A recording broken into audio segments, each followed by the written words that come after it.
I think a lot of times we feel if we do a little something, then we're okay. Well, I did part of what God said, but this story is here to help us understand that partial obedience does not make it. Partial obedience is not what God is expecting out of you. He is expecting you and I to be fully compliant to what He has directed us to do.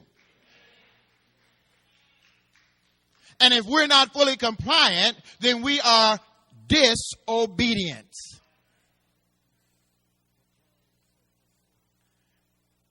And many of us are like Saul. We give the response, but I did obey God. I did what God said. No, we did some of what God said. Not all of what God said. But no, I did what God said. He told me this, and I did that. But here was a problem, Saul.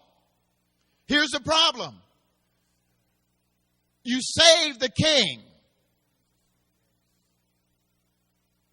And you can blame it on the people if you want to, but you are in charge. And because you are in charge, you take the responsibility. If you notice something in here, and we'll read the rest of it in the next two verses in a minute, but you'll notice one of the things that Samuel never says, he never says, and God's going to judge the people. He says, God is judging you. Why? Because he was in charge. Y'all understand what I'm saying here this morning? Then Samuel goes on to say in verse 22, has the Lord as great delight in burnt offerings and sacrifices as in obeying the voice of the Lord? He's asking him a question. Here's a question. Has the Lord as great, in other words, what he's saying is, does the Lord delight in sacrifices or does he delight in obedience? Which is greater in God's sight? Burnt offerings and sacrifice or your obedience to his word?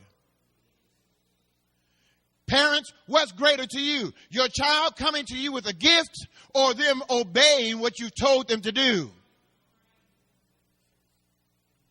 Well, Mom and Daddy, I may not have done what you did, but here's a gift. It's the same thing. No, son, I don't want your gift. I want your obedience. And that's what God is saying to us. I don't want your gift. I don't want your burnt offerings and sacrifices. I want your obedience.